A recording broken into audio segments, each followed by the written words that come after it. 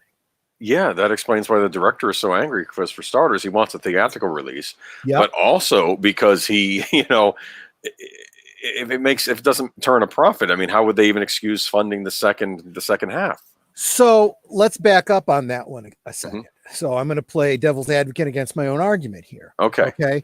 The idea being, if you just shift a little bit, we're still on HBO, right?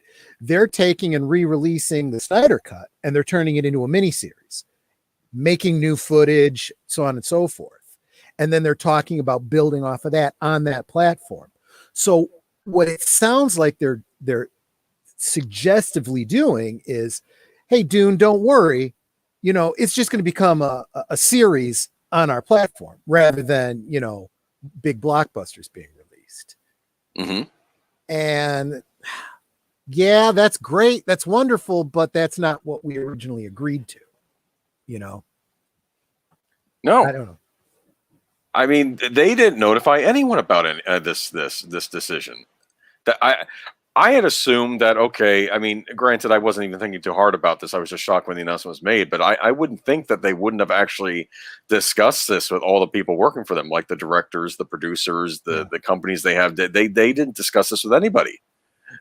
Exactly. I mean, I thought this would happen behind closed doors. Okay, and they would pay maybe Patty Jenkins. I don't know. And I wonder if she knew. But we'll get to that in a second. I do want to take a look at what Back to the Drawing Board just said. Great comment that I had not even considered. He said, further point to consider, films without theatrical releases are not eligible for awards, which is what these people really want. Now, I got to be honest with you. That is the least of my concern. I don't give a flying fig about awards, but he's right. That is the rules as they exist today. Yeah, there was controversy a while ago over because Netflix was making movies, and I think they had to give them some kind of theatrical run, right, to even get a nomination. Exactly. Yeah. And this whole last year of awards was like, we were kind of joking about it. It's like, look at what they're giving awards to. Well, they're the only ones that were eligible. It's not that they're great movies. They're the greatest of the almost nothing that came out.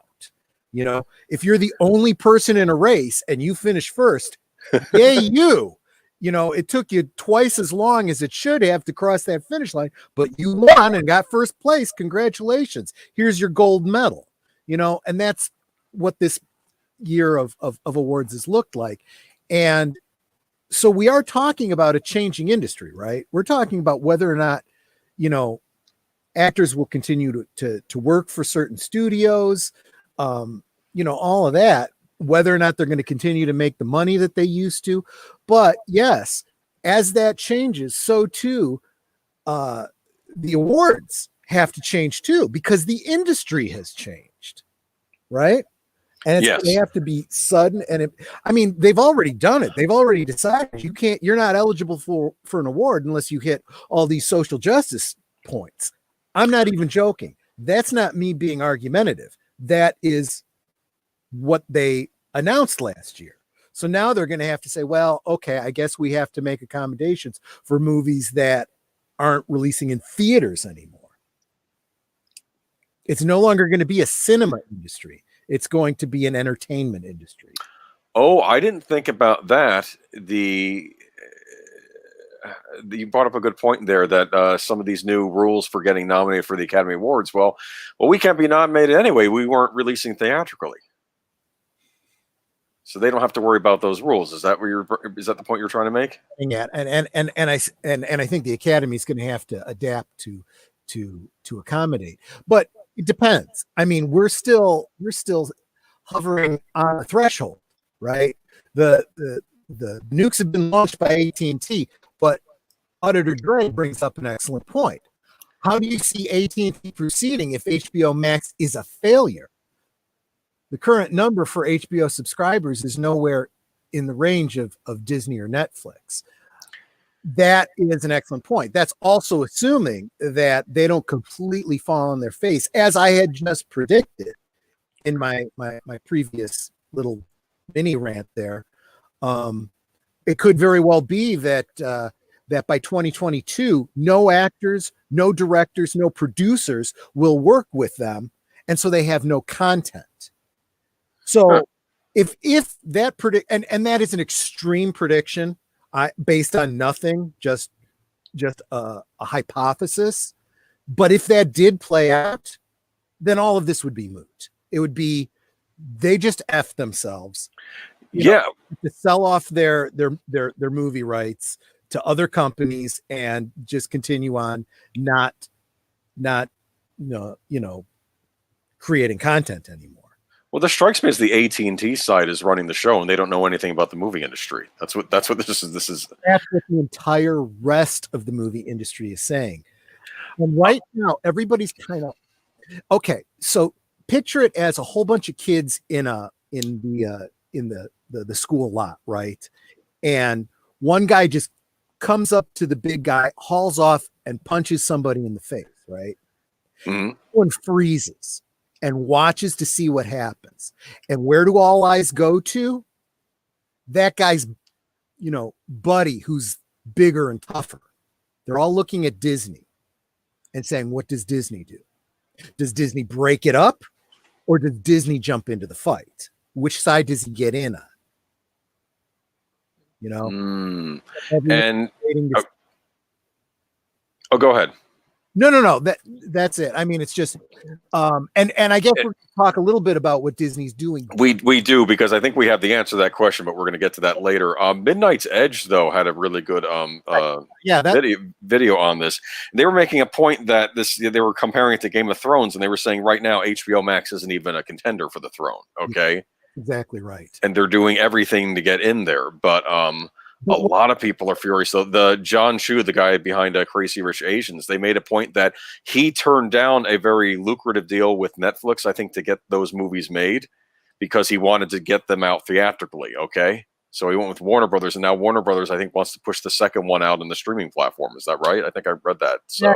And again, when you are betrayed that way, are you going to continue to do business with them? I mean, the Game of Thrones thing, they're not one of the big houses. They were the one that was invited that got drunk and kicked over the table, Yeah. And everyone's looking like, no. In a way, it's the Red Wedding, and everyone's going to turn on them. Think of everything that Warner Brothers has put out theatrically over the years. I mean, they own New Line Cinema. They were responsible for the Lord of the Rings movies. Yeah. That was back when Miramax was too chicken, didn't want to finance 3 movies, okay? Yeah. And then they went to New Line, and New Line said, okay, we'll take the risk and do the trilogy. Can you imagine if they hadn't gone there? And they've gone from that to this now. It's true. So, I mean, that's the one thing I will say about this circumstance. If you want, big results, you got to take big risks. This is a big risk. It could pay off for them, and it could change the whole industry, or it could blow up in their face and the whole industry could just turn on them. I have no interest in even doing a free preview at this point of HBO Max because of this. I do not want to see theaters die. That may end up happening anyway, just because of the way things are going. But I at least it doesn't seem like the other studios are trying to take out theaters. I think the other studios at least would like to keep them around. We'll get to that later, of course, with Disney, but HBO Max just doesn't care either way. Okay. Yeah. But that's actually a great segue. Yeah. It's official. AMC Theater says it's going to go broke in January. Yeah. The theater's already planning to close up shop, take their toys and go home and find another industry to start working in. We're not going to have, this may be a moot question. There won't be any theaters to show movies in. So the choice may already have been made for the industry. Yeah, I think somebody was bringing up, oh, you'll still have the Alamo Draft Houses around, but like, just the regular theater chains. I mean, Regal's still around. I know they were eyeing some of the AMC chains, AMC locations, and I think, I guess, what is it, Carmike? I think is still around. Yeah. Yeah. But what it comes down to is this one, you can't really blame on any one studio or any of the studios. You got to blame this on the state governments that are, Yeah. putting these kinds of restrictions on us. They are killing industries. They are putting people out of work. We have sent people, to the governor's offices and the legislature to basically put a stranglehold on our businesses. That's what we did in 2020. Congratulations. And this is the outcome. And Jedi Masters Utopia says, I think Warner Brothers is betting that theaters are dead, the future is streaming, and they don't want to be the last buggy whip maker. Okay. All right. I mean, he has a point. I am thinking too, if you think about it, who took a big loss on a theatrical release this year? It was Warner Brothers with Tenet. Okay. And it could have been a whole host of reasons why that didn't do well, but I think they were blaming it on the pandemic lockdown and the fact that people on the coast weren't going inside the theaters to see this brand new Christopher Nolan blockbuster, right? So you were talking about, and there's only so much we can get into tonight. I'm going to drop the link for Midnight's Edge. Not that they need our promotion or anything. Yeah. But it is an excellent commentary, and I highly recommend you guys check it out. They make an excellent point.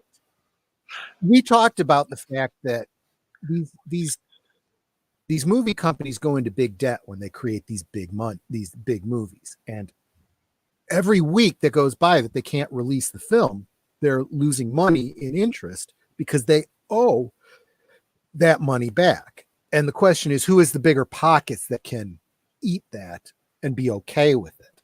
AT&T is one of them. Disney used to be. Not so sure that they are anymore. So well, this is kind of blinked. It's not looking to, Disney is the big guy, but not as big as he used to be. So you're thinking they're not as in good shape as we think they are? Is that what you're saying? Or at least most people think they are? It's not as certain. Everyone's assuming that Disney is going to side with the rest of the industry against Warner Brothers, but I'm not so sure they can afford to do that. That's one of those things where that's a coin flip on from my opinion, my point of view. Well, one thing I thought was interesting is I don't know if a lot of this of what their state is currently in is because they're due to the fact they purchased Fox. But I was watching that video and I keep blaming Disney for that, but I didn't realize that the Murdoch family dumped Fox. They were trying to get it sold to anybody. Is that correct? Well, that's on that video. That's an important point. Two things have to happen when there's a merger like that, right? Or an acquisition, I should say. One, someone wants to buy it. And two, someone has to be willing to sell it. Why are you selling something? Usually it's because you've been taking some loss. There's still value there, but not enough that you want to keep it or you want to focus your business somewhere else. Disney was going, you know what? This could benefit us because we get, so much of the properties that we need that are, the Marvel stuff and the Star Wars stuff and the, all of that. There was that thought, building that business. That's a risk too, because they were flying high on how Marvel was doing. That can't last. Marvel was doing incredibly well. Like every movie was a hit. It was ridiculous. Olea Plus Size has a question. Also kind of goes off something Brian Gilmartin was saying. So you guys think theaters were dying and the sickness sped it up a bit? No, yeah. I don't. Yeah. I mean, that is what a lot of people are saying. And I think that there was that thought, but if you really look at what people inside the industry are saying, they're saying, that's what people are saying, but there's too much money in theatrical releases to just turn on a dime and Yeah. So I guess it may have been going that way, and it may have taken decades. Okay, and this pandemic and the decisions made by the local governments made it an instantaneous thing. Yeah. Well, it's interesting because I think someone in the Professor Geek Facebook group made a point that, the movie theater business has been dying since the 50s. And well, yes and no. The thing in the 50s was we had the introduction of this device called a television set, Yeah, okay? yeah. Or at least it became mainstream. It was around before them. But, and, the movie companies were terrified. They're like, why are people going to come out to the theaters where they can just stay at home? So they started making these big, lavish productions, super widescreen, color. TV wasn't color yet, so they gave you a lot of reasons, to go out and see a movie. Yeah. And I think even today, people do like going out to movies for that big screen Yeah, experience. I saw what you were talking about, and I started laughing at that. Since the 50s, it's been 70 years and it's still dying. Yes, I know. I don't know if the guy making the comment was basically saying, well, maybe he was agreeing. So that's with why, you, in response to what Leia Plus Size was saying, it may take decades. It may take another 70 years. It may take 140 years for the industry to die. That's I read that and I didn't even comment on it. I'm like, really? It's been dying since the 50s, and it's still going strong, but it's dying. I mean, that's like we're all dying from the day we're born. Making a statement like that is like not the same as I have cancer and 6 months to live. Yeah. I mean, exactly. And I'm like I say, like a lot of people were complaining, saying, Warner Brothers, why don't you just at least wait to the spring? Because they were making that point in the Midnight's Edge video. They were saying if you wait to the spring, hopefully by then things are finally going to start opening up again. Because well, we'll see what happens. I can't predict what's going to happen next year. I still say drunken frat boy kicking over the food cart. I think that's what this is. They want to be top dog. But it's interesting when I was thinking today about all these streaming services. Mm-hmm. What are the big ones we think of? We think of Netflix, right? Yeah. Netflix has been around for ages. They were started out as you just would get the DVDs to the mail, and then you would, and then all the companies went to them. They were more like a platform than they were a publisher. I think this term goes around a lot: platform versus publisher these days. And I keep thinking they were like the platform. Amazon as well, and eventually they started making their own content too. Okay. Yeah. And it seems now a lot of companies that would just put stuff on there now they want to have their own streaming devices. So it's almost like the publishers want to have their own platforms now. But how many platforms can there be? So I was trying to wrap my head. This is what happened. So Netflix didn't create any content. They were just the host for other people's content. Then everybody decided, we'll start doing that too. We'll start streaming service, blah, blah, blah. Disney takes back their stuff. Other companies start taking back their stuff. Netflix says, okay, screw it. We'll start creating our own content and putting out what the little guys can't put out for themselves. I got to be honest with you. Everybody looks at this and says, I am not going to subscribe to CBS and ABC and NBC and Warner Brothers and Disney and HBO Max and Netflix and Hulu. And no, I'm not doing that. And I think it's always what the industry can bear, and the industry won't be able to bear that. So I think eventually you're going to have Disney, Netflix, and maybe one or two others. And everyone else is going to have to come together and say, screw it. We can't support our own streaming service. Let's get in with Netflix, and maybe Netflix will carry our stuff for us. Otherwise, we won't be able to. Exactly. Continue. So we're thinking maybe Sony might be one of those companies. Probably. And although I expect Sony has the relationship with Disney that they might be on the Disney play. I don't know. So they might go to one of the other people. Yeah. Okay. What it is it's like a game of Plinko, right? All the little things are falling, and we just got to see which little bins they eventually fall into. Yeah. I want to respond back to the drawing board's comment. No form of entertainment has ever died. They simply lose ground in the cultural landscape. Movies enjoyed a large part of it when they were new. Now it is smaller. Well, I have to say, as someone who does love movies, I don't like this. I mean, you could probably still find a vaudeville show somewhere, and you can run into a really terrible circus these days too. But these things aren't what they were. But for people that love movies, this is, I really am horrified by the fact that we'll lose movie theaters, because last year I had two really good theater going experiences. Actually, I saw 1917 and Ford versus Ferrari, and there is something about being in a theater and seeing those types of movies on the big screen. These big sprawling films. But and because it seems to be the natural progression, I'm going to go a little bit out of order and go to this point here. Disney's new bundle will offer ad-free Hulu, Disney Plus, and ESPN Plus. So there's your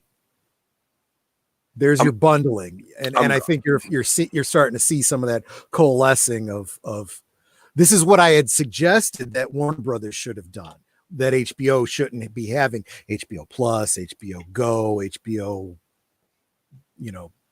XYZ. They should bundle it all together as one platform. And that's exactly what Disney's doing. Yeah. Are you posting that in the chat? Yep. Why am I not seeing it? I thought you are. I don't know. I'm not seeing it show up on the StreamYard side. Anyway, I would post it anyway. But I want to make a point, though, about the Disney Plus bundle, though, is that I'm almost wondering if it's like a psychological thing. Let's face facts. Maybe you want to dump your satellite or your cable, right? You're done. We're just going to stream from now on.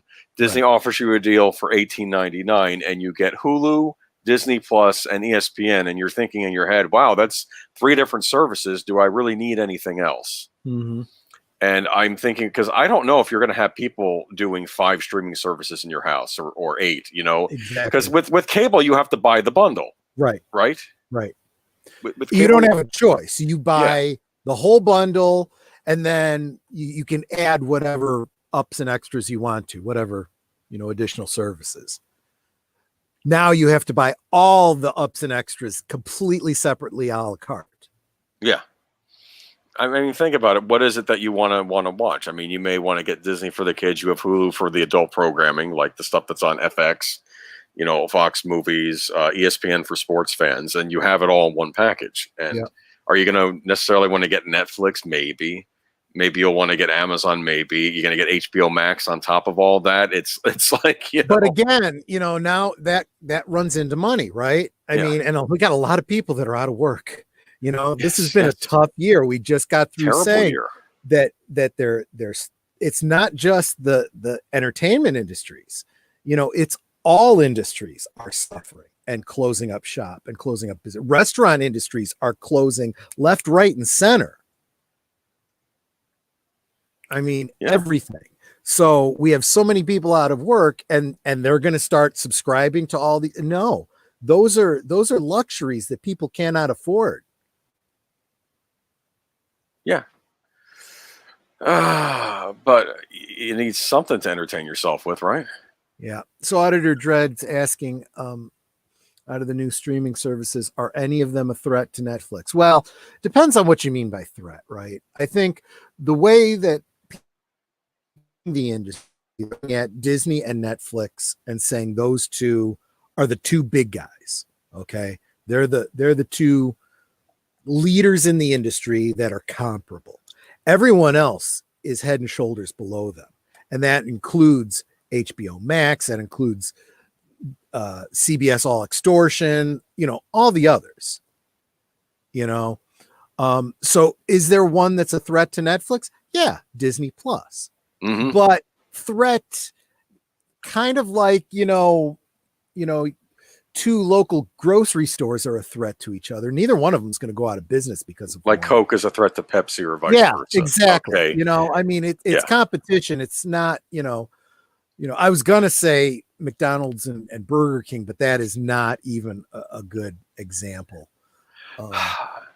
Oh, that was a good movie. Did you ever see The Founder? I'm going off on a tangent. I got to stop doing that, but it's about the founding of McDonald's. But no, is that the one with Michael Keaton? Michael Keaton, yeah. No, I've seen ads for that, but I haven't actually. It's a great film. It's a little depressing toward the end, though, but it's worth watching.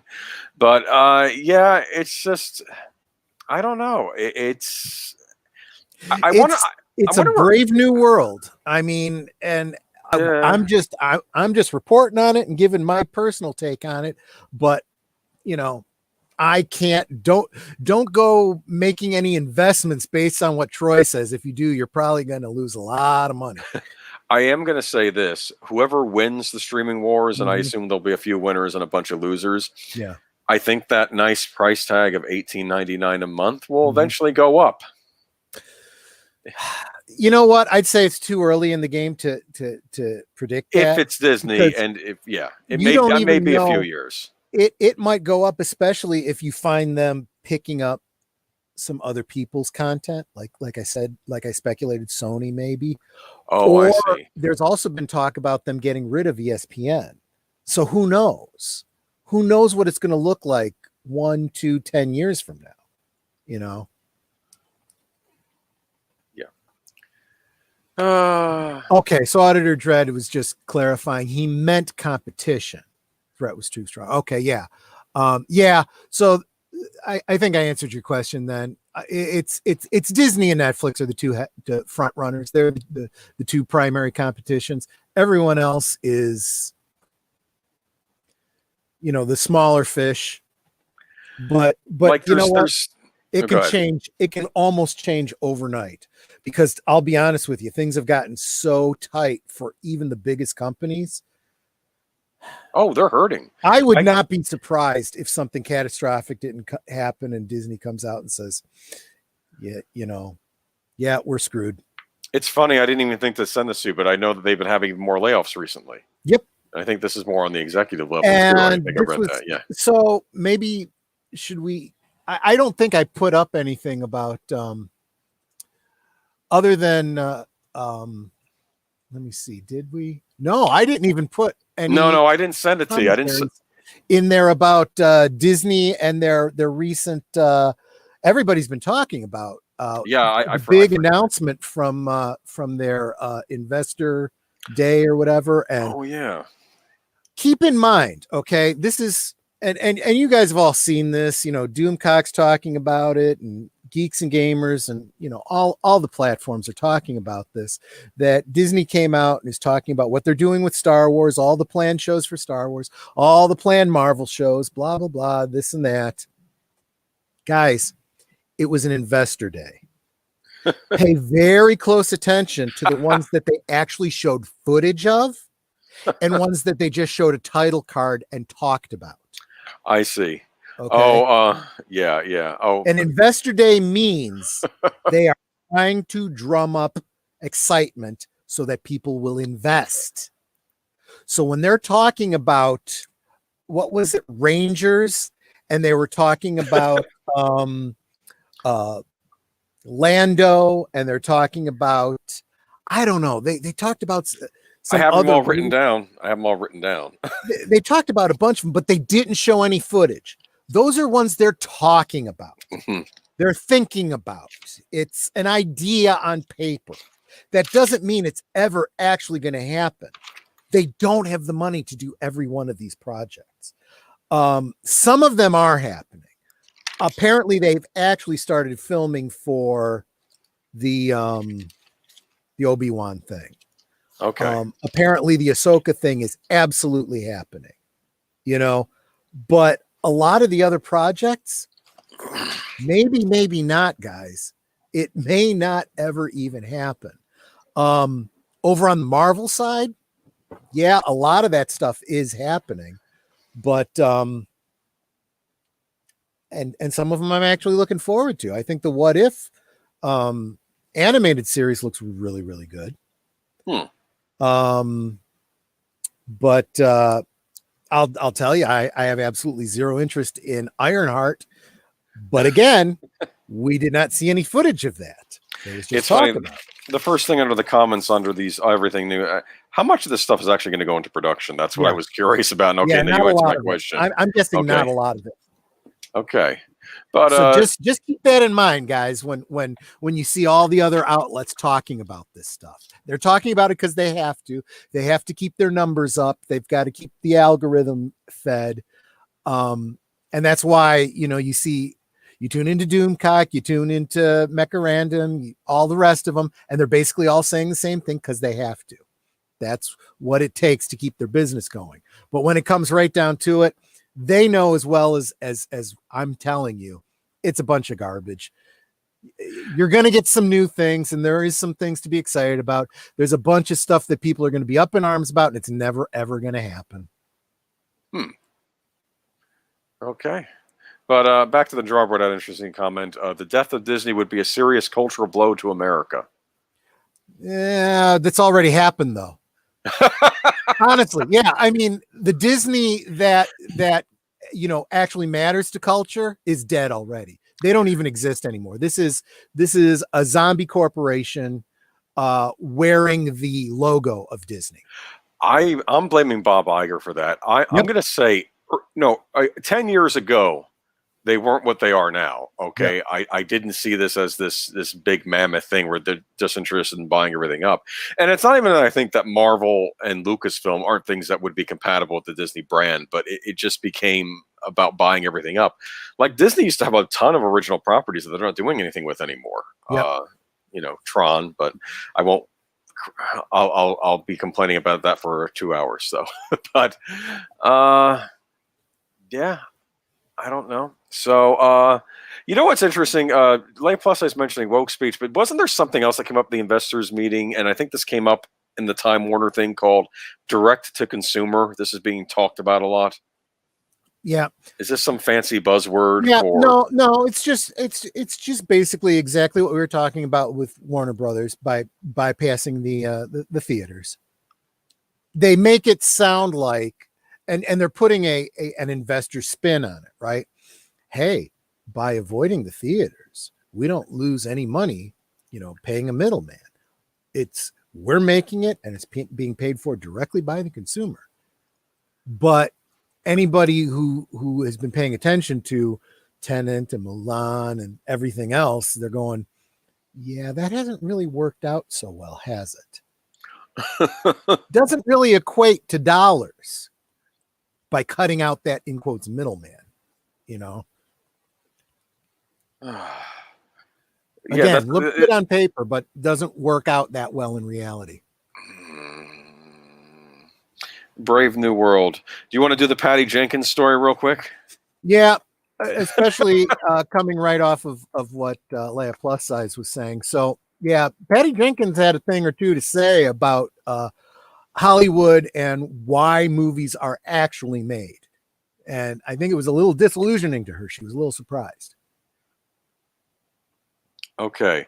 So, the quote here is, the point of the film is the message you're trying to connect to the world with. That's the most important thing. Mm-hmm. Okay. And I got the distinct impression that that's not why she went into making movies. At least that wasn't her original reason. No, I mean, this strikes me as someone trying to put a positive spin on the fact that this was supposed to be a big theatrical blockbuster. Yep. Okay. That's what this says to me. I mean, I don't know. I would assume most movies have some sort of message, or maybe they don't. I don't know. But Pineapple Express, I don't know what the message was there. But and I'm gonna evoke the professor and Sound Engraver a little bit. When it comes to art, what is art? Art is a form of communication. You are trying to communicate something to an audience. Right. You're trying to ideally, you're trying to tell a good story. And in telling that story, you're trying to communicate some sort of message. So whenever somebody says, well, Doctor Who and Star Trek, they were always, conveying messages. Absolutely they were. Because every story we've ever heard from the dawn of time is trying to convey a message and has some underlying theme or lesson to take away. And there's nothing wrong with that, but it needs to be entertaining, right? This is an entertainment industry. Okay. Nobody is paying to be preached to. No one even though that is happening, they are paying to be entertained. If you don't entertain them, they don't care what your message is. I would argue people don't want to pay for propaganda either. Now, I'm not saying that's what Wonder Woman 84 is. I haven't seen it, but I've heard rumors, but and that's another thing too. I think that the people that know what it takes to create successful films, good directors, good writers, they're all ready to put out something that's going to be awesome, only to be told by the powers that be, no, you gotta make sure that you're making this political point, and you're denouncing these types of people, and you're getting this message across. And they're going, but my movie, screw your movie. If you want to, get your paycheck, this is what you got to do. And this is why we're getting the crap that we're getting.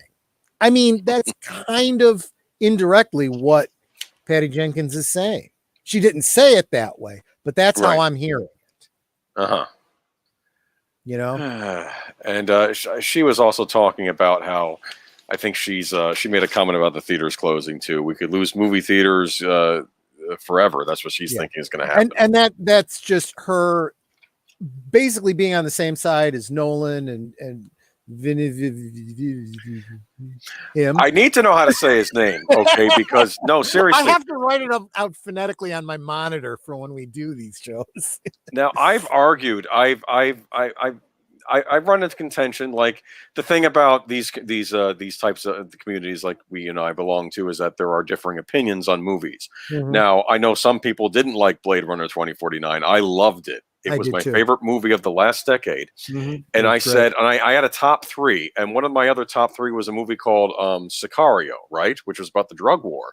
Mm-hmm. And I didn't even realize that they had both been directed by the same director, Dennis Villeneuve. And I was like, I love both these movies. Yeah. And they both had the same director. And it's funny because I remember when I saw Sicario, I was sitting in the theater, and I'm going to sound really cynical, but I was like, in the back of my head, there was a voice saying, wow, it feels like I'm watching a movie for a change, Yeah, right? No, I'm sorry. Because I was actually so engrossed in it. I was all by myself, and I didn't even hear of this thing. And I knew it was going to be its last day in the theater, so I wanted to go check this out. And it was an amazing experience. A very dark movie about the drug war, but almost like a soft like a spiritual sequel to Traffic. But wow, yeah. It was really good. I still have to watch the sequel they made. But and I was just shocked that they were both done by the same director. And one of the issues I've had, especially with some of the ways Disney's handled things, is that it seemed like the industry had become so producer driven that I started not noticing who the directors were with a lot of movies. Yeah. It used to be that I would often go see a movie based on the director when I was younger. Sure. It's a Spielberg movie. This is a Cronenberg movie. This is Stanley Kubrick, because you look for that you look for the style of that director, right? Yeah. And there's there's something to be said for that. It's almost as much part of the film as the genre or whatever. And sadly, I think this also kind of comes, if you read between the lines of what Patty Jenkins is saying, movies are now becoming less about any director's style or anything, and now it's just becoming a corporate run machine putting out the same movie over and over again. I will just look at the thing with Warner, AT&T. What do they know about the movie industry?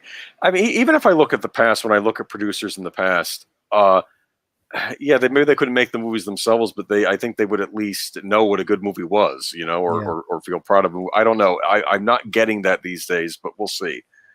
So when you're in an era where you have, know nothing directors talking about subverting expectations, if you back up and think about what that's supposed to mean, what that's supposed to mean is you think about the best directors and the best writers that have made movies that are so unique. They subverted your expectations in good ways, right? I don't know. Think of one of your favorite movies and say, wow, this was different from everything else. And then after that, everything tried to copy them and never quite got it, right? That's subverting expectations. I don't care what everyone else is doing. I have a great idea and I'm going to do it. Okay. If you do that just for weirdness sake, you end up with, the Star Wars sequel. But when you do something great, you end up with a movie that people are talking about for decades. Right. Mm-hmm. And you can't have that anymore now, unfortunately. this whole idea of subverting expectations is no. We need to be able to expect exactly what's going to happen. You have to follow the corporate formula. There's got to be a beginning, middle, and end. There's got to be, rough and tumble situation that they overcome and they beat the bad guy and everybody's happy at the end by the product. That is how every movie is going to be from now on.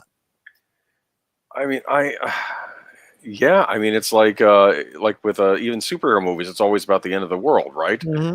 They're saving, and it's like you can do other kinds of superhero stories, Well, Some that's it's the just problem. about stopping a crime. It's that power creep, right? Yeah. Every movie has to build until it's this galaxy shattering thing. How do you beat that? Now it's got to be universe shattering. Now it's got to be multiverse shattering, and sometimes you just back up and you do a story about, a blind guy who, kicks the crap out of people trying to defend his neighborhood, You talking about Daredevil? Yeah, okay. Exactly. Thought you were talking about Blind Fury for a minute there. Oh yeah, well, there's that. Oh gosh, I hadn't thought about that in a long time. That's a great movie. Yeah. Anyway, Leia Plus Size says, I think a lot of people in charge of movie studios today have no idea what in the world they are doing. They are letting social media tell them what to do. I think in part, yeah, maybe. What do you think? I mean, yeah. The internet dictates. I don't know though, because people are angry about Johnny Depp and they're sticking to the guns on that one. So remember what I said earlier about it takes big risks to make big profits, right? But unfortunately, it's a weird dichotomy. In order to make big profits, you do need to make big risks, but you have all the bean counters that want security. So they always want to play it safe. And if you play it safe, your company ends up dying because nobody cares about what you're putting out. You got to take the risks if you want to make the money. That's just how money is made. So that's how we find ourselves where we are. A bunch of people that want to, you just shut up, follow the formula, keep making the same movie over and over again, keep making, Christopher Nolan's Batman over and over and over and over and over and over and over and over again. We'll put Batman in, or we'll put Superman in Batman suit, and we'll put Wonder Woman in Batman suit, and we'll put, yeah. And the most exciting Batman news I'd heard in a while was, you probably didn't see this trailer, but they're doing a DC directed animated DC animated movie. It's called Batman Soul of the Dragon. Basically, you know what it is? It takes place in the 70s, and it's basically Batman meets Bruce Lee. Like, there's a character in it called Richard Dragon who looks just like Bruce Lee, and it's like 70s style. And I'm thinking, that's not a carbon copy. I'd love if they did something like that live action, Right. Get the guy who played Bruce Lee in Once Upon a Time in Hollywood to play Bruce, the Richard Dragon character. Right, exactly. And because it looks fun, but I didn't see it, but it does sound like it might be evocative of like the whole, or at least a tip of the hat to the Batman Green Hornet crossover that happened in the 66 Batman series. But yeah, that's just too much like going out on a limb trying something new. That would never happen. Well, it happens in the animated form, and then in 20 years they'll say, okay, we're out of ideas, let's do this, and they'll do it badly.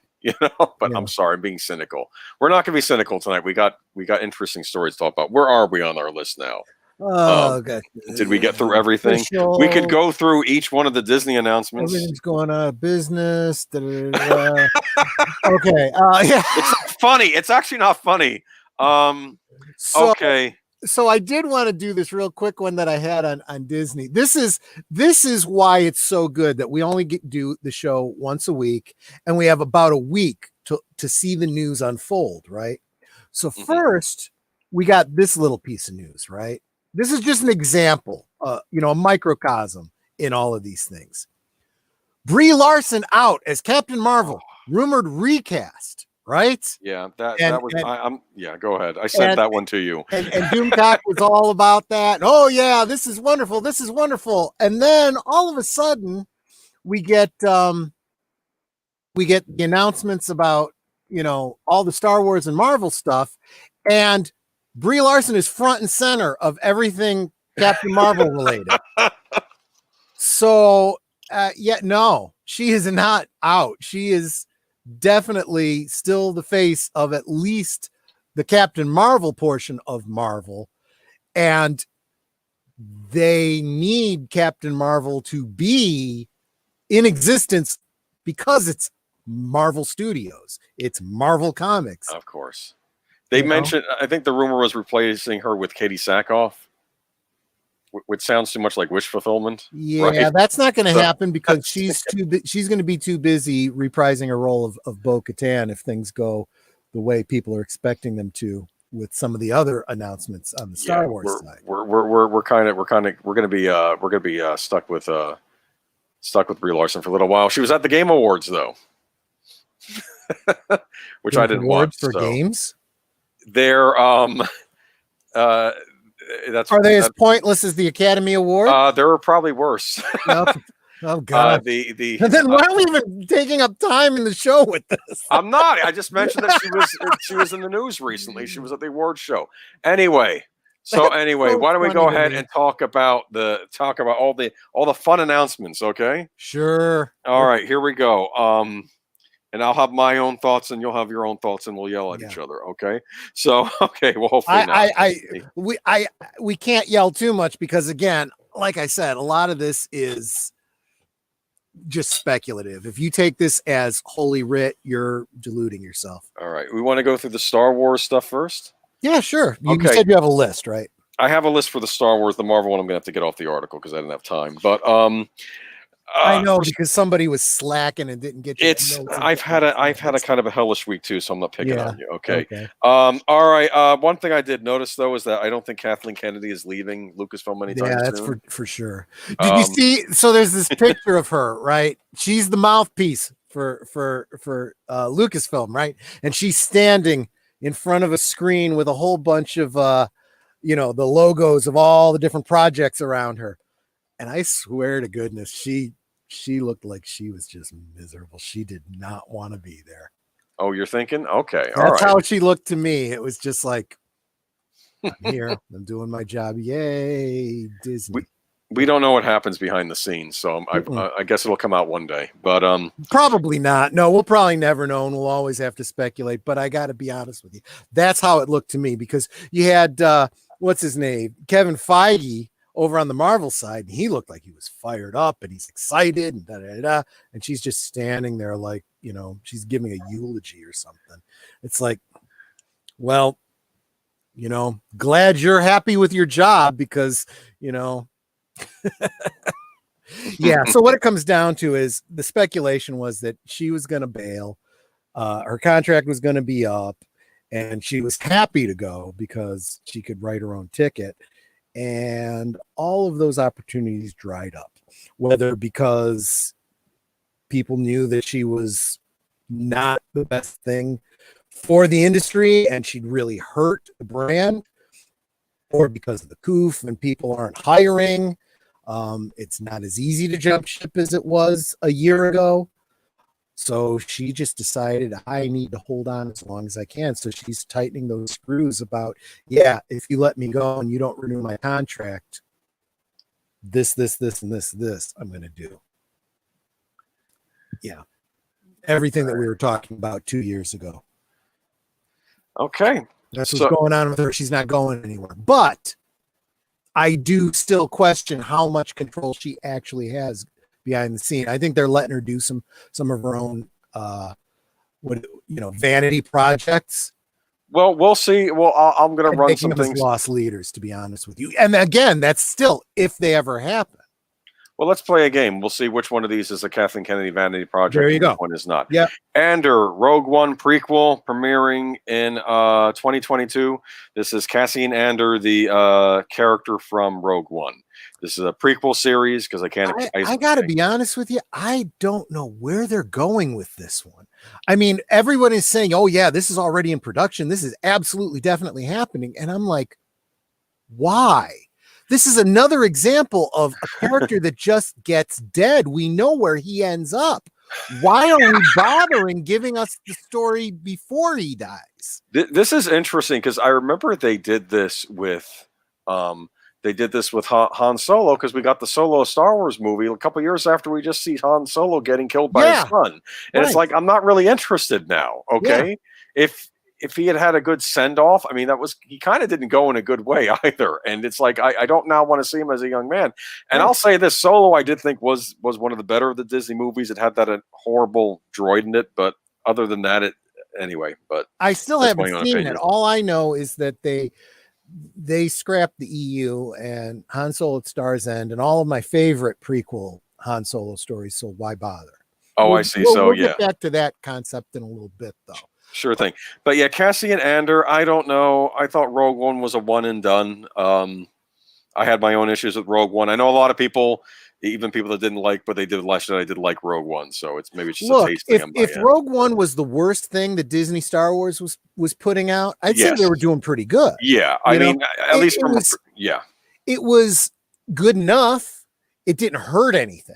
That is a huge thing to say about a Disney property. It didn't hurt anything, you know. If anything, it patched over some of the plot holes that people had between the prequels and the original series, and you know, there were things I liked in it. I liked Jimmy Smits showing up again. That was a nice tie-in. The casting for Mon Mothma was just brilliant. I was just like her, I got chills, and they didn't even have to CG her. Yeah, you can do that with actors. I know. Like Grand Moff Tarkin. Here's what I did not. One of my issues with that movie was the CG Peter Cushing, and it was a good CG. But I'm thinking, the actor playing Krennic, either make Krennic the main bad guy and just have Tarkin like on a video screen like static or something. Well, yeah, that was they could have, or they could have just had the actor playing Krennic play Grand Moff Tarkin. He's a good enough actor. They could have had him. They got a little arrogant showing off what they could do. And you're right. What they should have done was a whole lot more. I'm going to use the analogy to Terminator 3, where, they have a younger, they CG'd Schwarzenegger and they kept him mostly in shadow. And very shortly thereafter, he loses his outer, he's an endoskeleton and it doesn't matter anymore. They could have done a lot of that. They kind of did a little bit. Keep him in shadows. Don't show his face too much. Had they done more of that, it would have been the whole Jaws concept. The less you see, the better, and your mind would fill in a lot of the details because the voice actors sounded great. Oh, he sounded good. No, he sounded just like Peter Cushing. If you squint, you could totally believe it was Peter. It was Peter Cushing. Yes. So they should have gone more for the squint, but yeah. But they really bollocksed it with Leia. They never should have even shown her face. They should. No, that was even worse. Yeah, they should have just shown her from behind and said hope and I know whatever. If you had to even do that, but it was nice seeing Admiral Akbar, right? He was in it, right? Wasn't he? I forget. Or one of his race was in it, of his species was in it. I'll have to look back, but yeah, and there was a lot of that too. There was also showing the red and blue and gold squadrons before we see them in episode 4. Right? Which was really some brilliant use of unused footage, but also great tying into canon and keeping the continuity. It was really, really good in that regard. So yeah, I mean, I loved Rogue One just fine. Got nothing against it, but it's a one and done story. Don't try to build anything off of it. You don't want to see more of these characters like in a prequel. I mean, it might be one thing if they did another prequel and Cassian Andor shows up as a character, but it's about somebody else. But it just seems like it's another story about a dead person, and it's like they're doing this with the Black Widow movie. Now, I argue that maybe the purpose behind the Black Widow movie is that they're trying to introduce her sister to maybe bring her into the MCU. I don't know. We can get to that a little bit more a little later. About that, but I don't think that's the case. I think it's a very different situation. Okay, so we'll talk about that later. My theory about that, but my contrast would be to the Mandalorian. Mandalorian is a bunch of characters we never heard of before. So you can do anything you want with them. You don't know where they're going. even though you know the basic story of the rest of the universe, right? And when you weave in characters from other things, yeah, it's kind of a neat thing. So by the same token, if they were doing other characters that we'd never seen before, and Cassian Andor just happened to show up as a side character, Yeah. they could even, have some kind of a throwaway line that kind of tips the hat to, him not having a happy ending, Yeah. So we don't think it's a Kathleen Kennedy vanity project, though, right? No, I don't think Okay. she was very involved with Rogue One. This was announced years ago. I heard rumors about this, so I think this was already lit up to go. I'm not. I guess because Rogue One was a big hit. But we have the Obi-Wan Kenobi series. Mhm. Apparently, Hayden Christensen coming back. I don't even know how that's supposed to work or why. To be honest Yeah. with you. Okay, so when does the story take place? We assume that it's got to take place between the prequels and episode 4, leading up to episode 4. Yes. Yes. Are they going to have him have some sort of like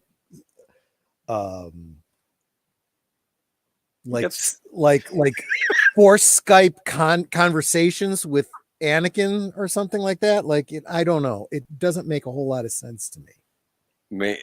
Yeah, because you could even argue maybe they would have it take place in the Clone Wars era, but then I'm thinking, well, no, because Hayden Christensen would be too old. And what's right? the point? Because I mean, I don't know how he's aged. I don't know. I mean, we've already been taken care of. Yeah. Yeah, we've already had Clone Wars, 7 seasons of it. We've pretty much covered that whole ground. It's probably an in-between show. So I don't know how Hayden Christensen, unless you get to see his scarred face when he takes off the helmet, maybe. I don't know. Because they would have to have James Earl Jones doing the voice, right? Sure, but that wouldn't surprise me. He's been doing it. He's been doing it in cartoons and video games and everything. I don't think he has any problem doing that. He's happy to keep taking a paycheck for as long as he's got a voice. I don't know. Also, wasn't Obi-Wan supposed to be looking over Luke on Tatooine all that time? I mean, maybe he gets called away on some business. I don't know. But and that's what everyone was speculating the story was going to be about. It's going to be he might make a trip to Alderaan, and we get to see Jimmy Smits again and a young Princess Leia. We see young Owen and Beru with little Luke Skywalker running around. I don't know what kind of stories there could be. But then again, I wouldn't have believed that a lot of the stories that we're seeing come out of the Mandalorian would be interesting, and they're doing it. So, okay. So yeah, it could be something very much along the lines of the Mandalorian. Obi-Wan didn't just sit and do nothing for 20 years. Okay. It's funny, I think Ewan McGregor, he was in this. I think he was in this movie about Jesus being in the desert, and he played Jesus. And someone made a trailer out of that, but pretended it was Obi-Wan Kenobi screaming, in the sky, at the sky, and all this other stuff. It was kind of funny. It's the most bizarre thing, and because they were talking about this Kenobi movie for years. Yeah. I think this was supposed to be the one they were going to work on right after Solo, but then Solo kind of bombed. Now I think they're refitting it as a television series. Yeah. So okay. So I don't know. Yeah, this is another one. So they were talking about this way back in the beginning, and then they put the kibosh on everything. So now they're bringing Obi-Wan back. The Boba Fett series that they were going to do became The Mandalorian. Okay. And there's some speculation that it may become the Boba Fett show again. We don't know. We'll see. Okay. So we got, because Boba Fett is from Mandalore, right? So yeah. Yeah. People are asking all kinds of questions and speculations about Hayden Christensen, but we don't know. We're just reporting. We're as bamboozled by it as you are. And remember, some of this stuff I don't even know was supposed to get out to the public, but of course, internet, right? Yeah. Okay. So Kathleen Kennedy Vanity Project, Obi-Wan Kenobi, I have no idea. Yeah. I can't. I'm guessing not, but it sounds like the kind of thing that if they're going to do it, I'm guessing Filoni and Favreau are going to have more to do with it than Kennedy will. I don't know. They're probably going to go for the Mandalorian treatment on that. They'll have Obi-Wan Kenobi massacre a bunch of Bothans for fun, Yeah, and never told maybe. anyone about it because we have to figure out a way to hurt this character. I don't know. I'm just pulling ideas. Okay, but no Ryan Johnson inside, right? Everyone's happy. Maybe not. Yeah, Okay, I everybody is don't know. talking about that. Wait, no uh uh trilogy for Ryan Johnson that he's been talking about all this time. Really? We're all so shocked. See my shocked face? Yeah. Okay. Okay. Two other shows, Ahsoka and Rangers of the New Republic. Are either of these going to happen, or is this just more speculation? The Ahsoka Okay. one is almost definitely happening. Okay. And They're saying they'll intersect with the Mandalorian. Is this like when you have like a yeah, spin-off series of Doctor yeah, Who, like and you there's a have lot. Torchwood and Sarah Jane Yeah, Chronicles, and then they have the exactly. big thing where they all come together. There's a Okay. All right. lot of speculation regarding Rangers that is based on just speculation. This could be the Bo-Katan, Cara Dune thing. We don't know. We really don't know. Or it could be something completely unrelated. We just don't know. But the Ahsoka thing is very, very interesting. Now I know that there's some people in the community that just, you know, have a visceral reaction to Ahsoka. But one of I the things that a lot of people are talking about in relationship to this Ahsoka thing is, and we don't have a lot of details, right? We don't have any footage. We don't have anything. We know the casting, of course, you know, but the fact that the logo for Ahsoka, a lot of people are saying, look, the background for you know, you have the logo for Ahsoka, and the background is the map of the Veil of the Force, and it really looks to all the world like this is the venue that they're going to use. I'm going to say it again. I keep saying this, and I will just keep saying it until I'm proven wrong. It looks like they're going to be overwriting the sequel trilogy. Okay, and this might tie into the other announcement. Okay, now what's the big reason for everybody wanting them to overwrite the sequel trilogy? Because Okay, nobody likes it. yeah, but also I think because of what was done with Luke Skywalker. Okay, Absolutely. Yeah. now I don't know. Like I said, I'm giving Disney far more credit than they deserve. I don't know what they're planning. Okay, and I expect to be disappointed. But here's what I did notice though: the movie. This is a movie that was announced on a television series, Mm-hmm. Rogue One. Yeah. Okay, and You mean not Rogue Squadron? Rogue One, Rogue Squadron. Okay, Right. I'm Right. looking Right. at the wrong thing. Rogues and everything. Okay, and that's going to also be directed by Patty Jenkins. Now, here's what I know: Rogue Squadron. Rogue. I said Rogue Yep. Squadron, right? Okay. Yep. Rogue Okay. Squadron. Here's what I know it from. I'll keep on you about that. Make sure that you don't get it wrong again. There was a video game for the Nintendo 64 Yes, called there was. Rogue Squadron, and There I was also had a it. series of books. Oh, I didn't realize that. Mm-hmm. Okay, well, never mind then. What do I know? Okay, No, but no. the main It's all there. the main characters in the game were Mhm. Wedge Antilles Yep. and Luke Skywalker. That's who you played as. Okay, Yep. I think you can play it as Luke. Okay, because they made a point. You know, we don't see a ton of it in the Star Wars movies, but he was a skilled pilot that was helping the rebellion on missions. Yeah. You know, and if that's what this could be, I don't know. It could be, but I think expecting Luke Skywalker to be a big part of it might be too much. I think if they have him at all, he'll be a side character. It would probably focus on, and I'm crossing my fingers for this, more Wedge Antilles and maybe some other characters that, you know, just new characters, you know. But I hope that they draw a lot. And again, if Filoni has anything to say about it, it will draw a lot on the books and the video games. It's funny though. Even Professor Geek would have liked the Rogue Squadron game because the final level takes place 6 years, and it's the Dark Empire storyline. Yep. Like the final level actually takes place in the EU. So anyway, I love that. Yeah. Yeah. I don't Again, every time I watch The Mandalorian or something else that Filoni's doing, he keeps pulling in more and more, and not just random, you know, BS stuff, serious, decent stuff from the EU. I mean, if you love the EU, you got to give some props to Filoni. They could try and tie Kenobi into the trial of Princess Leia. Oh, I didn't don't know know. anything about this. Yeah, you got to be kind of careful because there is some stuff in EU that isn't so great. I mean, I've been a big proponent of keep the good stuff. I mean, like, if you, what I hear people saying about the EU, oh, the EU is the real sequel, blah, blah, blah, blah, blah, this and that. Yeah, what you remember is really, really good stuff. Not all of it was good. It's probably best that Disney, put it all aside and say, we'll take all the good stuff and we'll leave all the crap on the floor. Well, we'll see what they do. I'm curious. As I say, let me see though. Oh yeah, hobby. Yeah. Okay.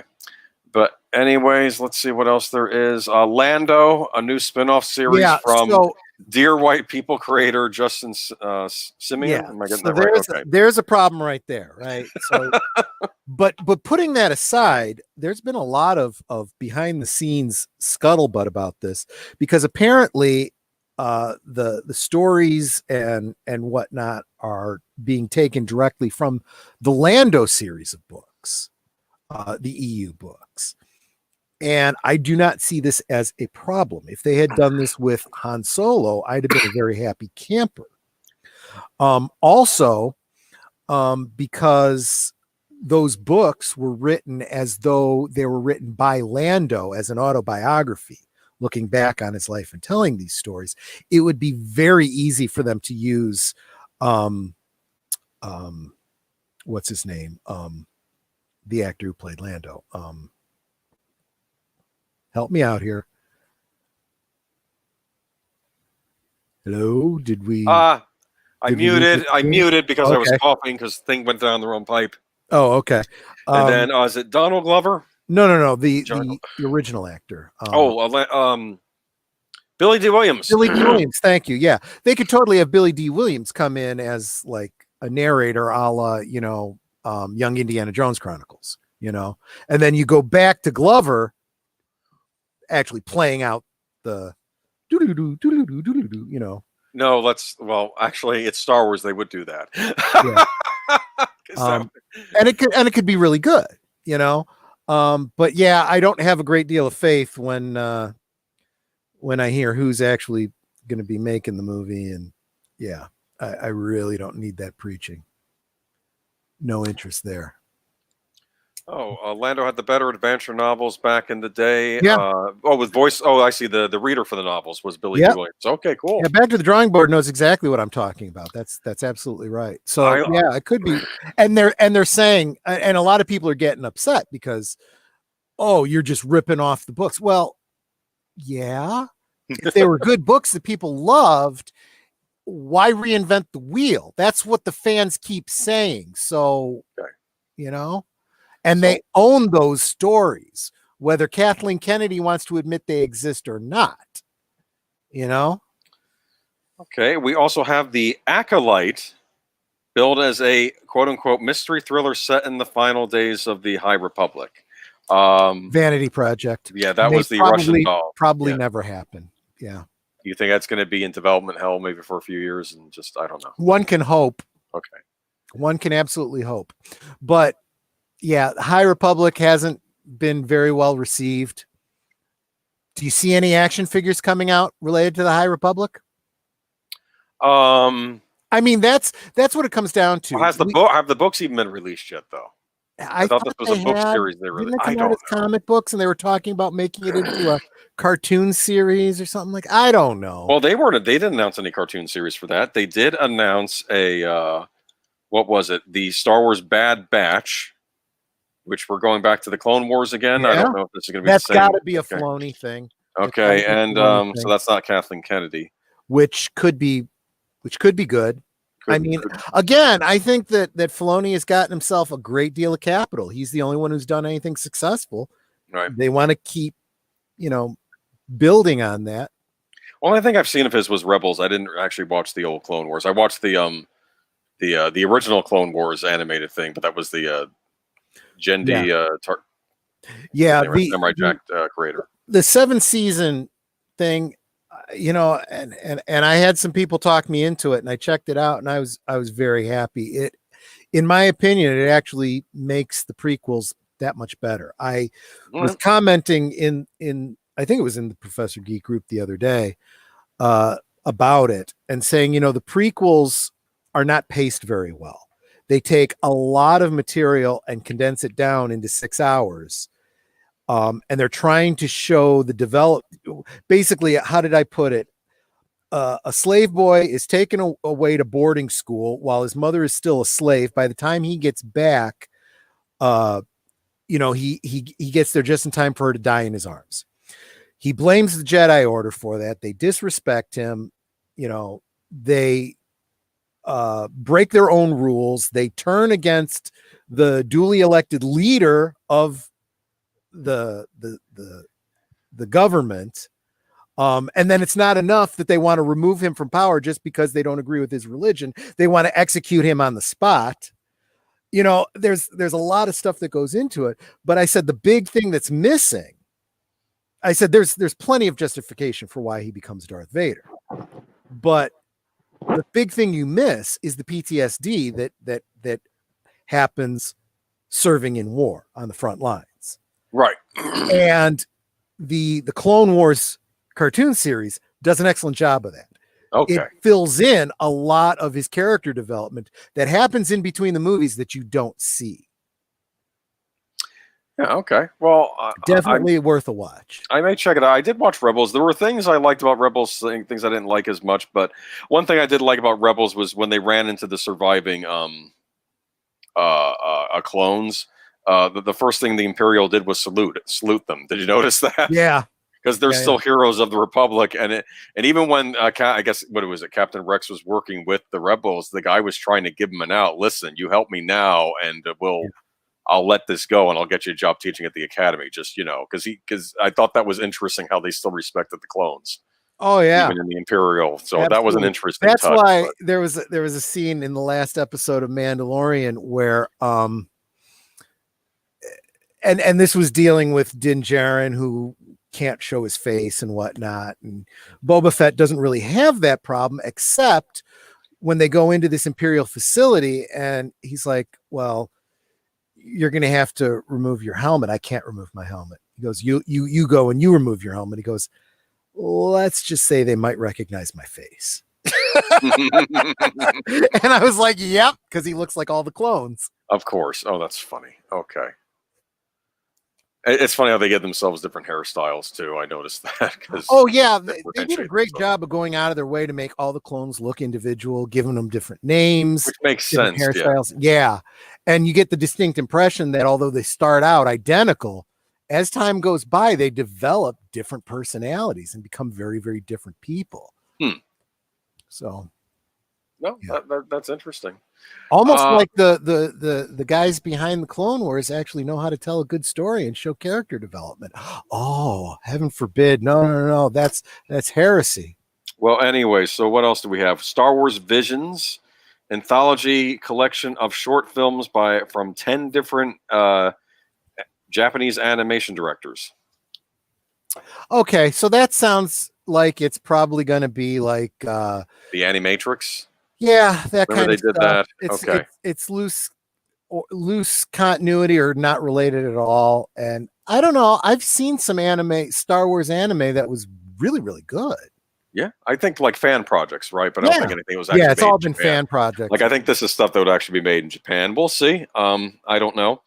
And a droid story, animated C-3PO and R2-D2 story. I'm wondering when this takes place. I'm terrified it doesn't matter. It's probably going to be a send up to the old droid series. And I got to be honest with you, I don't hate that idea. Just because there's a certain nostalgia for that old droid series that stupidly tried to keep Star Wars alive. I have a question. Return of the Jedi. Are they done though with the sequel trilogy? Are they done even setting anything in that universe? Do they not want to touch it with a 10? Is there anything on your list? I don't know. That's why I'm wondering this droid series is going to be. No, there is nothing in that list that takes place during the sequel trilogy or references any of those characters. Nothing. Okay, so we'll see. And if you just look at I'm telling you guys, everybody talks about how you never know what the numbers are from the streaming services. Doesn't matter. With Star Wars, you know what's successful based on what toys are being released. They're Real waiting for people to toys. get nostalgic about Ray and Finn and all them. Yeah, well, they're going to be waiting a really, really long time. Okay. So we'll see. I don't know if any of this is good news. Kathleen Kennedy's still there, though. We'll see. These things have to actually come out and get made, and Lord knows, I think half of them probably will not. Yeah, even a be. lot of them probably aren't even being made. Yet. Okay, a lot of Marvel stuff. I should bring up that list real quick. Anything from the Marvel list that caught your eye? So I don't know if you actually saw the investor day. That I didn't. I wanted to watch before the stream. I just didn't have time. I did That's watch okay. videos on it. You know, there's a lot to digest there, so you got time. You can check it out. What was very interesting was Kevin Feige starts this whole talk about Bozeman and you know, honoring his memory and blah blah blah and this and that, and his death was such a terrible loss. So we will not be recasting the role of Black Panther. However, there will be we are going ahead with Black Panther 2. And I'm like, oh, you know, any class that might have been ascribed to you by saying you weren't going to recast the character, you just kind of crapped all over by in the same breath announcing the sequel. Nobody is happy with that at all. There's nothing that they can do that anybody is going to be pleased with on that count. That's a big FU to everyone. Yeah. So you think they'll maybe try and improve the optics on that? Maybe. I don't even think they understand the optics of it. Okay. Well, we got other stuff though. We got WandaVision. You there? Yeah, WandaVision. I'll be honest with you. Before we get into them individually, let me give you a high level thing. Earlier on, I was saying that as they were ramping up to Endgame, the stakes had to get higher and higher and higher. You know, it's, you know, the city's is in danger, the country's in danger, the world's in danger, the galaxy's in danger, the universe is in danger. Okay, by Endgame. Now they want to take it higher, and now it's become everything is a freaking multiverse. Okay, and everybody is making memes and jokes over on the Spider-Man side about how they're going into the Spider-Verse, and you know, everybody who's ever played Spider-Man is coming back to reprise their role. Everyone who's played a Spider-Man villain is coming back to reprise their role. You know, they were joking that Tom Holland won't even be in it because they don't have enough room for him in the movie anymore. It's Nicholas Hammond will be coming back to reprise his role as Spider-Man. Not really. It's just a joke. But, so everything in this new phase is multiverse. Okay. Alternate histories, alternate timelines. And they've jumped the proverbial shark, in my opinion. I saw it in Endgame, and now they've doubled down and punched light speed. So I'm noticing people are talking more about the Star Wars news than they are the Marvel news. I get that impression. Because nobody cares about Marvel has been too quiet for too long. At least The Mandalorian has been keeping Star Wars alive. I don't know. I like Elizabeth Olsen. I do think she has good screen presence. I forget the actor who plays Vision, but I don't know. I kind of like the idea that what is it? In Endgame, basically, if you think about it, Scarlet Witch kind of got the short end of the stick, right? Yeah. And I like the fact that if her powers can now manifest a new reality for her. I don't even know what the plot of this thing is. Okay, and she ends up messing with the fabric of reality because of all this. Yeah. What's absolutely implied is some stories from the comic books, right? That because of some things that have happened, her brother died. You know, she wants to bring back the Mind Stone so she can get back the android dude and whatnot. Vision. Right. She uses her her reality manipulating powers to basically create her own universe, and it's not stable. This was something that was played with in the comics. She's incredibly powerful.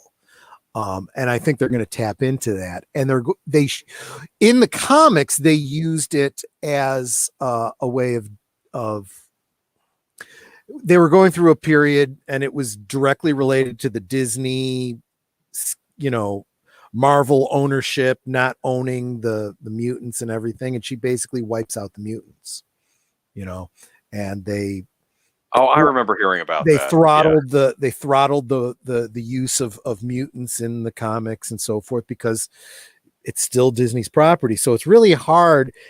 It was basically Disney's way of girding girding the tree, right? Mm-hmm. You kill the roots so that the rest of the tree can't grow. And that's basically what happened to the whole X-Men franchise over at Fox. They killed it. Because there was no stories in the comics, there was no interest in it anymore, and the movies weren't doing really well to begin with, so it just died. Now they've acquired it, and now there's, how do we now incorporate, the X-Men? They may be, and most people presume what they're doing is they're going to use Wanda in reverse. She will be partly involved in reshaping the universe going forward. They're basically doing a reboot of the universe, partly with her, partly with, the manipulation of Ant-Man and the timelines and Doctor Strange and the multiverse and into the Spider-Verse, and all of that stuff is. So what they're doing, what they did in the comic books to fix issues they have with the current Loki MCU doing his thing and blah blah blah blah blah blah blah. Yeah. So what it's going to be is a clusterfuck. It really is. It's everything I've always said that's bad about time travel. They're going to F around with the fabric of the universe, and what used to be very, very well done and elegant in the Marvel universe is just going to become throw everything in a blender and hit what the frack. Okay, well, yeah, maybe. What I thought the Falcon Winter Soldier show looks interesting. Let me tell you, I didn't see much of that, but the footage that I saw, what I really liked about that was Falcon. They made his costume look a little bit more like it originally did in the comics. That red and white thing. I was fired up about that. A little bit of fan service went a long way with me on that one. What's interesting is that he looks like he's not taking up the mantle of Captain America, and he's still Falcon. I don't know. Which I thought was interesting. Neither is the Winter Soldier. Neither of them is taking up the mantle, it looks like. So I don't know if maybe he rejected it or doesn't think he's up to it or something. I don't know. There's another little rumor that's been going around that may be nothing or it may be something. But there has been some rumors that Iron Man and Captain America may not be as completely gone as we've been led to believe.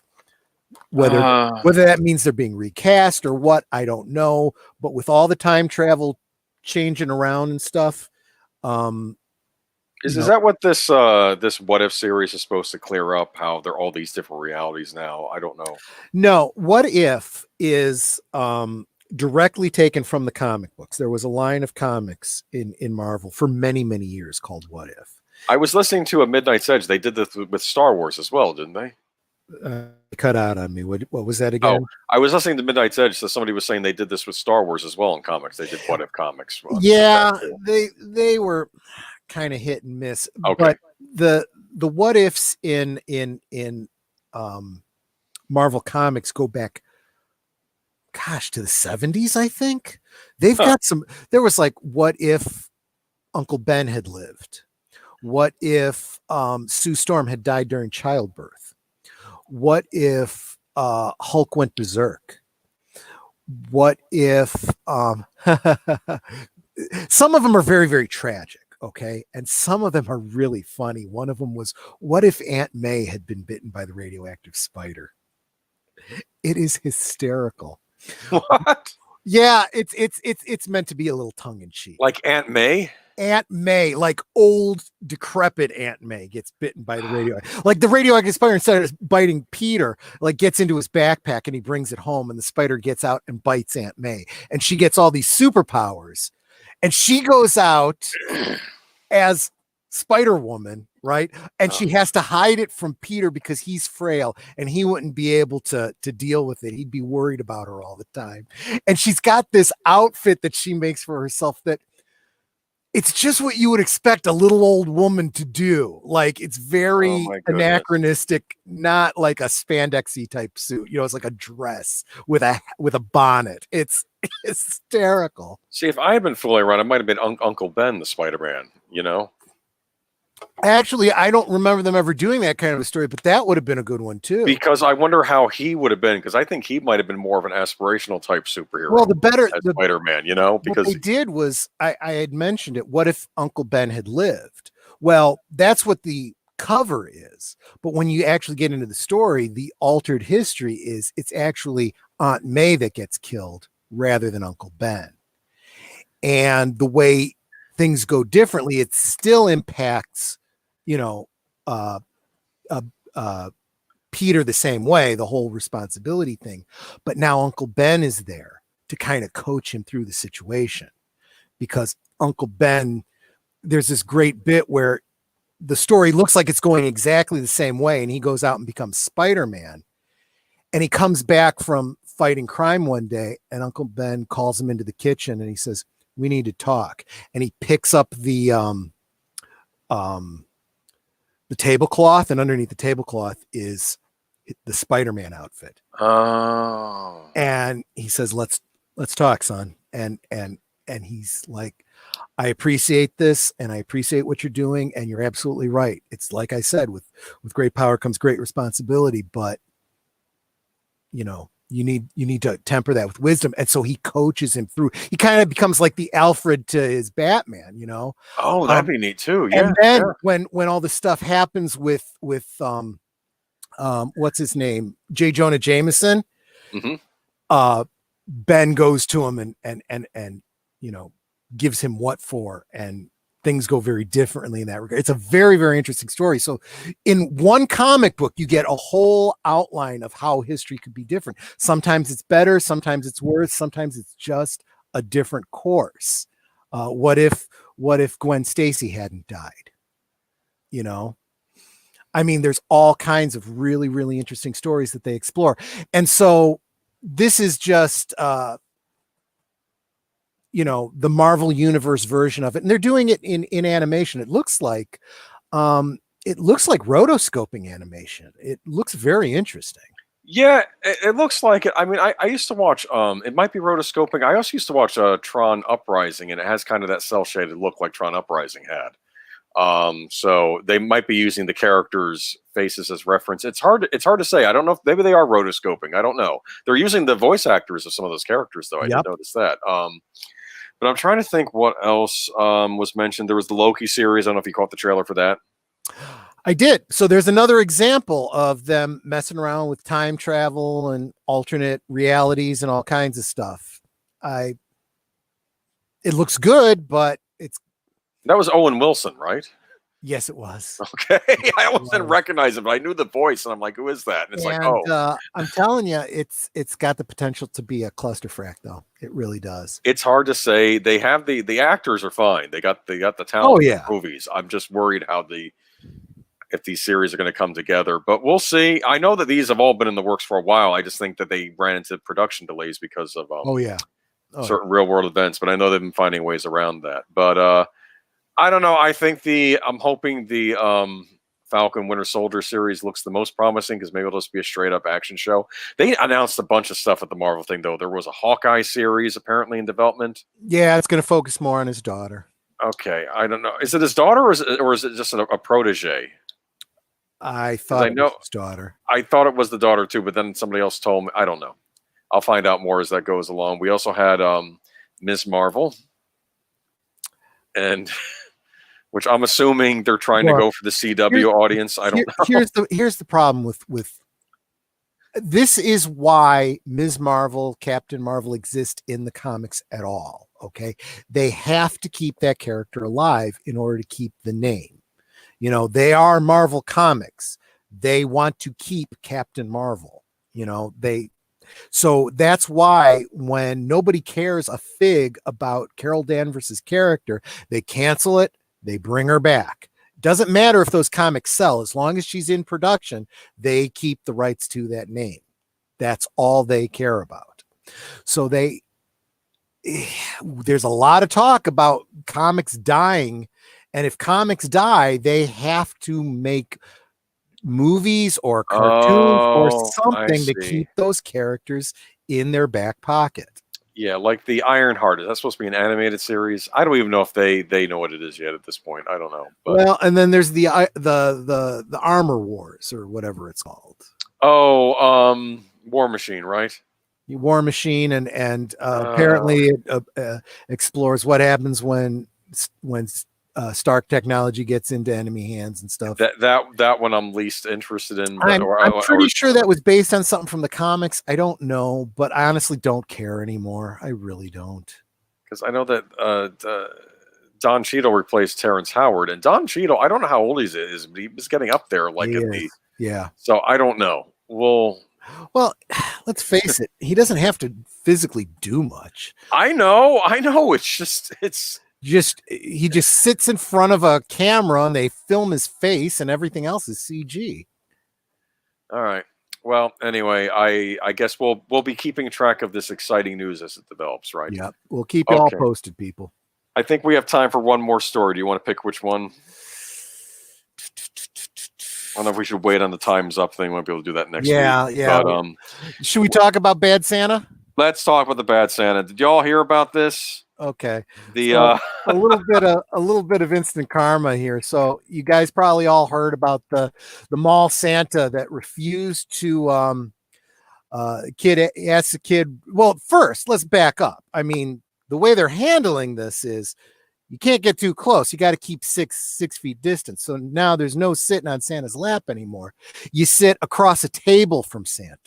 Okay. And you tell Santa what you want for Christmas. And the kid's like, well, I'd like a Nerf gun. He's like, nope, can't do it. Can't give you a gun. Mother's like, well, a Nerf gun. Well, she specified Nerf gun. He's like, yeah. He goes, no, can't give you a gun of any kind. If your dad wants to get it for you, that's fine. What else can Santa get for you? And the kid bursts out crying, right? Because he's got to be all woke and politically correct, right? Well, this blew up and it became big news all over the country. Everybody is going, this is effing BS. Well, guess what?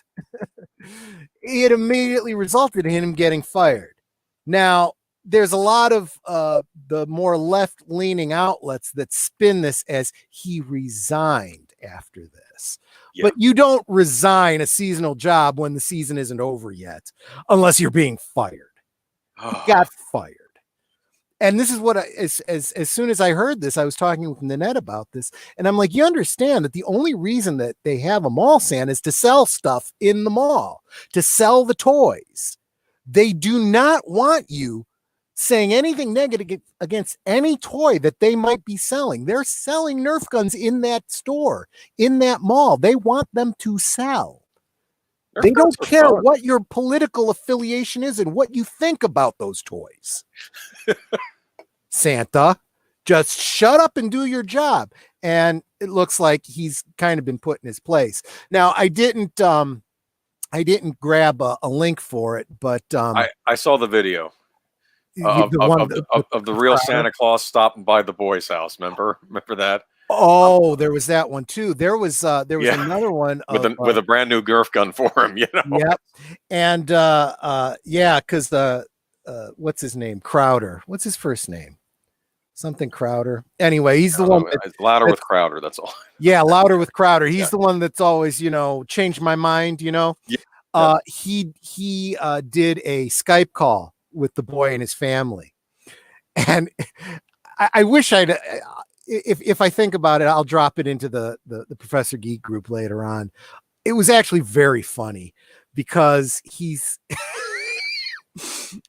He is who he is. He's a personality, but he kept it, you know, PG for the kid. And he's like, I heard that you had a run. He's dressed as Santa Claus, right? He goes, I'm the real Santa Claus. He says, and I heard that you had a run-in with one of my so-called helpers. Yes, that's the one I saw. Yes, one of my helpers that wasn't well vetted. I don't think he passed the chemical test, and we're talking to HR about that right now. But I'm laughing so hard as I'm watching this, and basically, he, said he was taking care of it himself, and I'm like, that's great. I mean, this kid's getting a good dose of what Christmas is really about. It's not and he even said, he goes, as you get older, you're going to find out that fake Santa, he's what we call a communist. Your dad will tell you more about that later. When you get older. I was laughing so hard, and his mother's off camera and she's laughing too. I have to say, I have to say though, even the original Ethan Van Sky, he was doing the Ethan Van Sciver. He was doing he was watching the video, so I saw it on his channel, and you see the kid, and like he's just sitting there, he's kind of shy, and the kid, what do you want for Christmas? Steven Crowder, thank you, Casey Scott. Yeah, and he goes, and then finally he says a Nerf gun. Now Nerf gun, that's a very popular toy. I mean that's I have a Nerf gun. Did you know that? Just one, but I actually have a bunch. They're fun. Yeah, they're very harmless. They don't even look like real guns. I mean, when I was a kid, I used to have. Well, they're harmless until you take the inhibitor off of them, like I have. Those things hurt when you take the inhibitor off. Well, I may have to try that sometime. Yeah. Anyway, there's videos online how to do that. Okay, but when I was a kid, I had cap guns. We didn't have Nerf guns, but I had a lot. I was big on cap guns, and I remember my godfather. He got me a real holster. For my cap gun, and I had like a realistic looking gun for the holster. It was really neat, but that, I was big on cap guns when I was a kid. We didn't have Nerf guns though, but I mean, these things don't even look anything like the things I had growing up, you know? I mean, and they're fine. And it's like, even something as harmless as a Nerf gun, people have to find a problem with, Absolutely. I'm almost thinking if boys like it, there's a problem, right? Yeah. That's what I was thinking, I'm telling you, I'm getting sick of the snowflakes out there. I really am. That everybody's got to be bothered and offended and expect everyone to change to accommodate them. And I even see it in our own community now sometimes. And I just tell people I'm sorry you feel that way, but I am not going to censor myself anymore for anyone. Oh, Brian Gilmartin. I used to have a lot of Nerf guns when I was little. Well, you're probably younger than I am. Nerf has been around for a very, very long time, but yeah, this was one where justice was served, and very quickly. These malls are holding on by their fingernails. They cannot afford any kind of bad publicity, and this just blew up. You better believe they fired him immediately. It's like, you know what? You were never authorized to give an opinion of what's being asked for you. You listen to what they say, tell them you'll do the best that you can, smile for the camera, and that's it. Exactly. And hopefully we won't be getting any more Santas like this, but we'll see. Do we have time for the Dolly Parton story, or do we want to save that maybe? Might as well. I mean, all right, let's do the Dolly Parton. Squeeze that one in, a little bit of good news at the end. So I put on the thumbnail, we got a hard candy hero here. Dolly Parton was actually responsible for rescuing her co-star in her upcoming Christmas special. It was almost hit by a car. I thought that was pretty darn impressive. I mean, this is just real world stuff. There was an oncoming car, and she pulled the little girl out of the way so she didn't get hurt. And you know how Dolly is. It was nothing. I just did what I just reacted, and she's always humble. But something to go and check out. And Nanette and Al and myself, we really love those holiday specials that they're doing on the cable channels, or what used to be called cable channels. Does she play an angel in the special? I'm trying to think. I actually don't know because I haven't seen it yet. Okay. But I'll certainly be checking it out. Gosh, anything she's in, I like. So, But so I don't know how many actors would do that. Just jump out. I don't know. But but that's just who she is. She didn't even think twice about it. yeah. It's just, she's the type that there's kids around, and it's just like, Nanette and I are when we were at church or we were at any kind of an outing or whatever, and there were kids around. They're not our kids, but we always kept an eye on them because that's just what you do, just to make sure everybody is safe, and if you have to shout for the mother, or you got to go and do something because, sometimes you just can't wait. And that's just what Dolly did, Yeah. But some good news, there's still some good people in the world. Anyway, well, we'll be heading into. I'm not even sure if we'll even have any news this week. What do you think? You think everything's going to par down for the holidays? We'll see. I think that we only scratched the surface of a couple of different topics here. I think there's going to be a lot more coming out about the streaming wars and Disney and you know what I'm thinking? I'm thinking Universal has to be thinking everybody else. What are we doing? That's exactly what everyone is saying. Next week, it's all going to be about Peacock. Other shoes to drop, yeah. And Paramount Plus. There might be something around the corner. Who knows? 6 new Star Trek series. In other news. Captain Pike on the alien planet with his girlfriend, Yeah. It'll be like WandaVision, but for Star Trek. Yeah, okay. but knowing the STD guys, it'll be, they're messed up, they're just lying there on their sides drooling, and that's the framing piece as you see what their fantasies are or whatever. It's funny because I remember they had the woman show up from that episode, and they recast her, and I'm like, who is that? I know that actress. And I was like, oh, it's Melissa George, which I used to argue she couldn't get a career in Hollywood because she was too pretty. But she's like an English. She was on Alias for a little while. Did you ever watch Alias? I've seen an episode. Never mind. Okay, but she's been on things. Was she the star of that show? No. Oh, okay. Basically, when the main character went into a coma and woke up a couple years later, and I guess her fiance had remarried. That was a woman he remarried on the show. It was anyway. Anyway. Give you something to watch while nothing else is on. I'm kidding. Okay. Of course, it's J.J. Abrams. So maybe you want to stay away. I like Fringe. So in other words, it'll be a really, really good show, but he won't know how to end it, so it'll suck it. Maybe. I never. It's fine. I never saw the last episode. You're probably better off. No, I watched it. My VHS tape got all messed up. Okay, this is how far back we're going. Okay, so and I can watch the ending for yourself, and it'll be better than what JJ came up with. Maybe we'll see. But okay. But do we have anything going on this week? I think we have tomorrow night. We have Sound Engraver is going to be on, right? Oh wait, first tonight. What am I doing? Mr. Matchstick. He's doing Cowboy Bebop. Is he? Okay. Yes. All right, so he's doing more episodes of that.